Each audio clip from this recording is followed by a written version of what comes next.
Hey, what's up, folks? Welcome to another episode of my podcast. And I'm your host, Vincent Jacob, and today we're coming to you from the heart of LA, where I had the chance to sit down with the guys from Theory of a Deadman backstage at one of my favorite venues in town, the Wiltern. These rockers from the Great White North have been doing their thing since 2001. And let me tell you, they still got it. With 7 albums under their belt and a brand new one called Dinosaur, they're out here killing the game on their tour with Skillet and Saint Asonia. During our conversation, we talked about everything from their last album to their end-of-the-world survival plans. We even touched on their rewrite of Just the Two of Us, which, let's just say, involves a certain virus that we've all been dealing with and we want to forget now. These guys are as cool as they come, and they had me laughing throughout the interview, all while still managing to show their passion for their craft. I mean, seriously, these guys could be out playing golf, but instead they're out here rocking it out like champs. We also dug into their collaborations with legends like Alice Cooper and their experience playing the Dancing Queen piano at ABBA's studio in Stockholm. And of course, we had to talk about the Rock Resurrection tour and whether rock music is really dead or alive and kicking. You know, that's one of our obsessions here on Hanging Out Sunset. But don't just take my word for it. Stick around and listen to the full interview. I promise it's a good one. And after our chat, my boy Julian and I caught the last show of their tour, and it was properly insane. These guys really know how to put on a show, and they left everything on that stage. So what are you waiting for?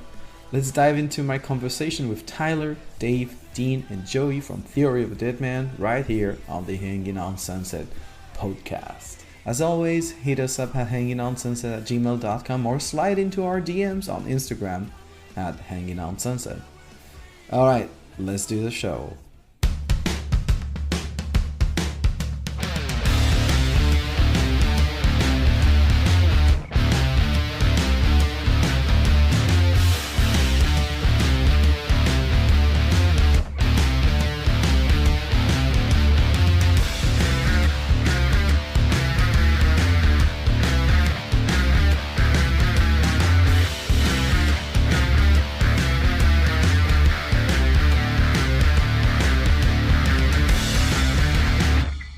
Thank you so much for being here. Theory of the Deadman. We have Tyler, Dave, Dean, and Joey. You are all here with us. I wasn't expecting that, so yeah. I'm so thrilled. Got us all. Uh-huh. And you have a show coming up in LA tonight at the Wiltern. Plus, it's the last show of this tour. Am I right? That's right. Yeah. So, are you guys excited to bring your music to the West Coast and rock out with your fans in LA? 100%. We don't get out here enough. It's almost like rock bands hit the Rocky Mountains and they turn around. They're like, oh, it's too steep. And then they go back down and turn around. So, yeah, we haven't played LA in years, right? We played here with Bush. Yeah. 2015. 15. Yeah, so 7-8 years. It's pretty crazy. So I'm super excited that we finally get to come out here and do some West Coast shows, yeah. Yeah, I'm excited to see you here at the Wiltern because it's my favorite venue in town. So yeah, very excited for tonight. Cool. You guys have been around since 2001, right? Mm-hmm. And so how does it still to be alive and kicking in 2023? We're alive, kicking. I don't know if I could kick up past my hip. We're not high kicking anymore. Yeah, alive and low kicking. You know, and I think it feels really good. I think for us, when we first got started, I remember, you know, it was important to us that we tried to be a career band. Like, we didn't want to make decisions that didn't have a long-term goal in mind. And so I think that we all feel really proud of the fact that we're still here 20 plus years later, and we've worked hard to get here and made tough decisions sometimes. And so, yeah, I mean, it feels really good.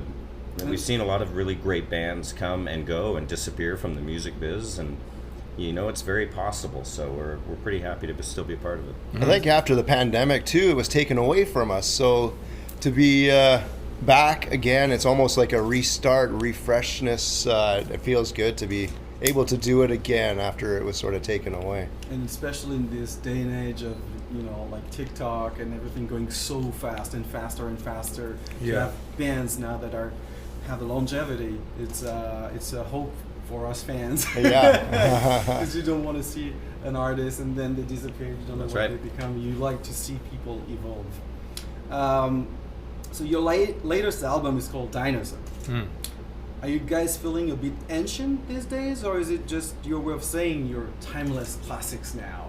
Yeah. What is there's definitely some sort of double meaning in there. It's like, are we going to go out like the dinosaurs one day, just poof? I don't know. I almost look like, there's still dinosaurs among us, right? Or technically, Dave, I don't know, because you're the... I don't know either. I thought someone said... I remember I said alligators, and you're like, well, those are reptiles. Well, that's a reptile, yeah, that's right. But you were saying... all the birds. That's right, the dinosaurs are the birds. Sharks are real old, too. They evolved. Yeah. Holy shit. Whoa, there you go. Dinosaurs evolved. Yeah, I don't know. I mean, dinosaurs just... it may describe us in a bit, but also at the same time, like, dinosaurs are big and scary, and you got to be careful. Don't try to... So I'll try to be nice now. That's right. No, I was just trying to joke, but I know that you were inspired by the impending apocalypse, just like you said, for your latest record. And do you have any end-of-the-world survival plans after this tour, or just going to party and rock out until the end of the times? Yeah, I don't. For me, I would probably be a survivalist. Yep. I would probably be a guy that would stock up stuff. I'd be on my roof. Look and see what my neighbors are doing. I don't think I would be that guy. I am that guy. You're already I already have the land at the bunker. I have the food stores. I got I'm ready to rock. But why for? Sometimes I'm wondering why I would want to live in a post-apocalyptic world. Yeah. Just take me. Just get me out. Yeah. Quite freeing. No internet. All right, so let's talk about the song "Just the Two of Us." Yeah. Which is a rewrite of the song. Your song is called "Two of Us Stuck," which is a rewrite of the song "Just the Two of Us." And I wanted to know if you guys decided to break up with COVID, or did COVID break up with you? That's why you wrote this song. Yeah, we definitely broke up with COVID big time. It was messy. Yeah.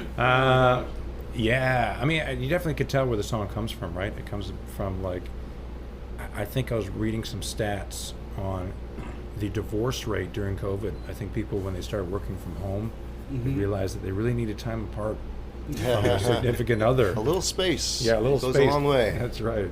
Yeah, you would think that people would start making more babies, but actually couples started to break up. That's right. Mm-hmm. Yeah, So that's crazy. the only place I think people made more babies was in Sweden, because we were there making the record. And I swear that everyone had a stroller and a new baby. It was That's crazy. right. Oh, that's right. You were in Sweden in ABBA's studio. Yeah, right? that's right. And I heard that you got to play on the Dancing Queen piano Oh yeah. in the studio. So did you try to mix up some ABBA influences on the Dinosaur record?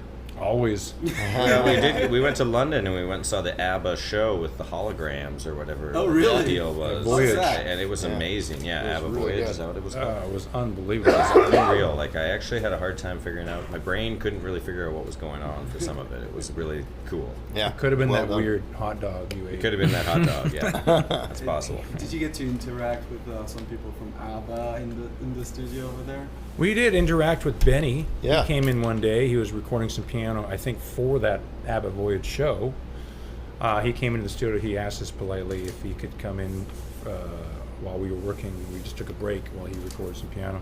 But he never asked politely for the cashews that he ate. He did steal some of our snacks, and we are sending him a bill. We want some cashews, Benny. Organic. But there's no collaboration with Benny in the plans, right? No. No. But you guys have collaborated with a lot of big names over the years, from John Don Rooney of Rascal Flatts to Alice Cooper. So, who's the most surprising person you ever worked with? Probably Garth Brooks. Yeah. He's here tonight. Can you tell us that story? No, there's no stuff. I do a bit on stage where invite Garth Brooks to come out and do a song with us, and people go crazy, and then he's But he never comes. he never shows up. Oh, no. He hasn't shown up. It's an ongoing joke. We're just hoping one day he will. Maybe he'll get word, and then we won't even know how to play the song, which will backfire. Yeah, that would be bad. Yeah, I mean, Alice Cooper was cool. I got to go to Phoenix and record with him while he did his vocals in his house. And it was supposed to be at like 10 a.m. And then I got word that morning. He's like, "Oh, we need to move it to 4 p.m." And I'm like, "I know why. He's totally going golfing. He's golfing. He totally went golfing," which I was totally fine with. I wish I could go golfing with him, but no, I just hung out. And what a wonderful guy. And it's actually his mom lives with him. I got to meet his mom, which is pretty cool. Yeah, that's cool. That is cool. That's amazing. You guys like golf? Yes. Yeah, Did we you see do. that just around the corner? Yeah, there's a driving range or Yes, something, yes. yeah. Is that a part of your plan tonight? No, I don't think so. I wish I had more time. Yeah. Maybe if we end up this interview very quickly. Yeah, you speed this up, we can get to the range. I only go. have a couple of more questions for you guys. We should be good. So the tour is called the Rock Resurrection Tour. It's a serious question now. Mm-hmm. Do you guys feel like rock music has been dead and it's now coming back to life in a way, or it's been alive the whole time and well all along, but people are just starting to notice again? What's your take on that? Yeah, I mean, everything's cyclical. So I remember growing up in the 80s, and guitar was the coolest thing ever. Well, first it was saxophone. Remember, they always had saxophone solos and everything? Solos. And then it was guitar. So every pop song had a guitar solo. Michael Jackson would have Eddie Yeah. Van Halen or Jennifer Batten. Or every song, even the Beastie Boys, who were rappers, had, what's his name? Was it? From Slayer. From Slayer, yeah. Yeah. Kerry Kerry King. King, yeah. Playing a solo. So guitar was so cool. And then, grunge happened and just dominated the world, right? Yes. And I think what happened is that, it's cyclical. So now we're in a thing when rap and hip hop is big. But I think guitar is now kind of coming back. So for us, like Rock Resurrection, I'm not sure if that talks about rock being dead and it's being resurrected. It may have to do with, maybe have to do with just ourselves after the post-COVID thing. Mm-hmm. I don't know if you guys feel there's other I meanings. feel like about, so it was more like, to me, it was almost like the rock concert was dead because COVID killed the ability to get together and celebrate music that you loved, and it was like, all of a sudden, we did some touring in 21 and some touring in 22, and it was like, it was really strange. It didn't feel like this. And this tour Everybody feels masked up. more like what it used to feel like pre-COVID. Like, Yeah. And so it feels in a way like it's bringing that back. Maybe it's just for us, but I think seeing all the people coming to these shows, I mean, I really feel like the people also missed Yes. engaging with like-minded people or people that aren't like-minded but love the same bands. Yeah, that's definitely something that I missed during the lockdown and COVID. It was crazy to see LA empty, no people, such a big city, so many people. And actually, that's when we started this podcast because I'm part of the community myself. I have a band, and I was like missing the Yeah, community. you need the connection, right? You Yeah. need the connection. So that's why I started this on Zoom, and I was like, I'm gonna, reach out to other bands in town, and we're just gonna discuss about how we feel, and it started to be like a rock therapy. Exactly. Totally.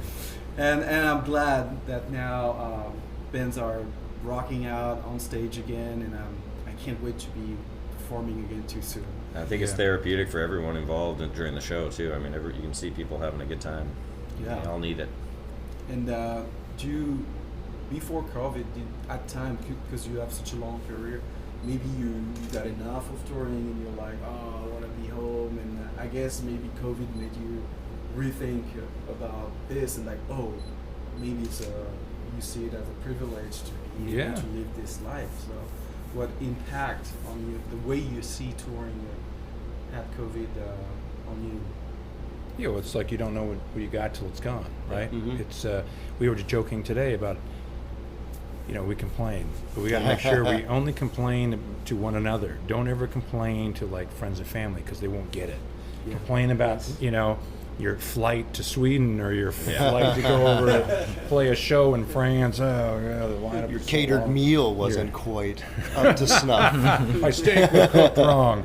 Yeah, it's funny, but Yeah. We've always loved touring. I think that's the other thing.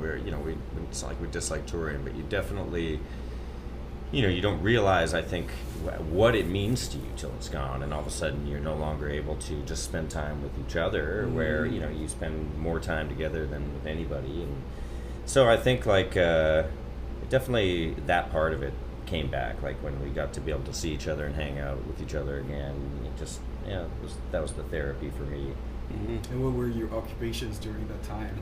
COVID? Yeah. Father. Yeah. Golfer. Yeah. With Alice Cooper? At-home school instructor. Yeah. That's good. That's great. So you're touring with Skillet and Saint Asonia. I hope I'm pronouncing Yeah, I this think correctly. so. Yeah. They're both incredible bands, but if you had to choose one of them to go on a road trip, just to think about just the road trip, not for their music, who would it be and why? Don't worry, I'm not going to tell the other people. They're just going to read this interview.